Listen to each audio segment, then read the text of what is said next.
Yo, YouTube! What gives, huh? You schedule your maintenance every frickin' Wednesday. You got your maintenance all up in my jib. I don't need to see that. Challenge for all the viewers, major bonus points if you can tell me what show that line, "I don't need to see that," refers to. So first off, hats off to Tori. That was an excellent video, and one that, for me personally, really epitomizes what we want to achieve with Equally Awesome and the Friend Friday. And after everything that happened last week and the resulting hater video, which I refused to watch for the record, that was very much a welcome change, and I really appreciate your bringing that to this table and bringing your spirit in here, which is wonderfully positive and just so refreshing. And just thank you so much from me personally. Thank you so much for doing that. So last Saturday I had my first 5K in 8 years, and the whole experience really taught me a lot about perspective and my personal outlook on things. I woke up with not quite enough time to have the breakfast that I wanted, so I ended up having some of the oatmeal and one of the energy bars that I had baked while I was waiting for the bus. So I go down and I wait for the bus, and I wait and I wait and I wait, and it doesn't show. I look at my phone to check the time. It was supposed to be here 20 minutes ago, which means I now have 20 minutes less time to prep and warm up for my race. I'm thinking, oh my god. So I call up Metro and I say, I need to get from here to here, my bus didn't show, what do I do? So I get on this other bus, which luckily was just right around the corner and came up, picked me up, got me to the same place where I'm supposed to meet my connection.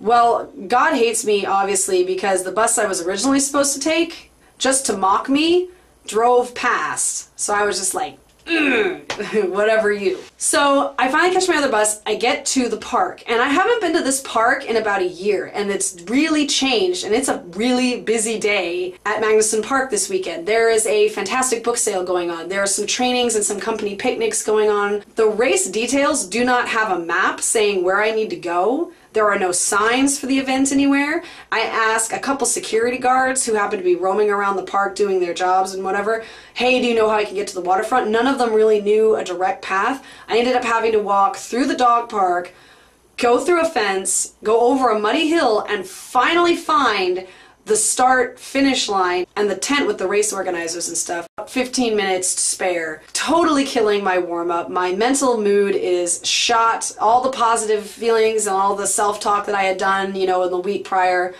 totally blown, you know, all of it's gone. So the first third of this race, I'm in a terrible mood, and slowly that mood began to manifest into self-sabotage. Suddenly, my foot hurt. I hadn't stretched enough. The sun was in my eyes. The people around me were really annoying. The other runners were beating me. And then I started to think about it, and I stopped to stretch for a second, and I thought, you know, you're shooting yourself in the foot here. You got to the race. It's a beautiful day. It's a perfect day for this kind of thing. This is for a good cause. Just try to not think about that and just be in the moment. And suddenly I started looking around at how beautiful the park was and how pretty the waterfront looked and how much fun all these kids were having on the new playground that they had just built. And slowly I noticed my time started to improve. The pains and aches that I had were suddenly disappearing, and I felt a lot better. That next third of the race was all about my mental self-sabotage being defeated by a more present awareness as to where I was at that moment. And I think that speaks a lot to the power of perception and the power of how your mind can mess you up, which is going to lead into my question for the week.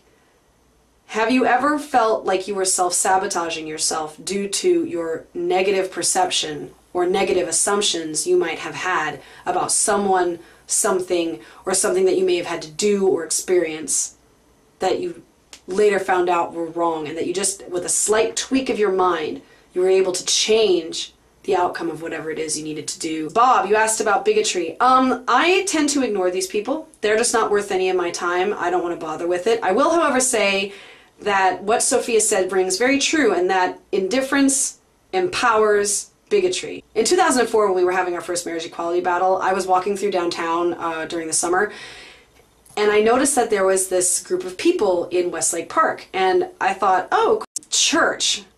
that had gotten together for a Offensive Marriage Act rally. And so I decided, all right, heck yeah, I'm going to do this. And I got up on this little platform and I yelled out bigots as loud as I could. And then I turned around and walked away. And behind me, I noticed there was a cop and he was watching me and he just smiled and kind of nodded his head. Sophia, you asked, have we ever had to make a difficult decision with a pet or a loved one? Yes, absolutely. On my channel, you'll find a video called A Princess Story. And I've gotten some questions about that video because it seems really personal, and it is. It's actually a true story based on something that happened to me in real life. And the decision that I had to make, which was very much a difficult one, was, can I still be friends with this person? As difficult as it was to stand up for myself, I have to say that it was the best decision I ever made. Tori, your question was awesome. You asked if we could go back in time, what would we say to our younger self?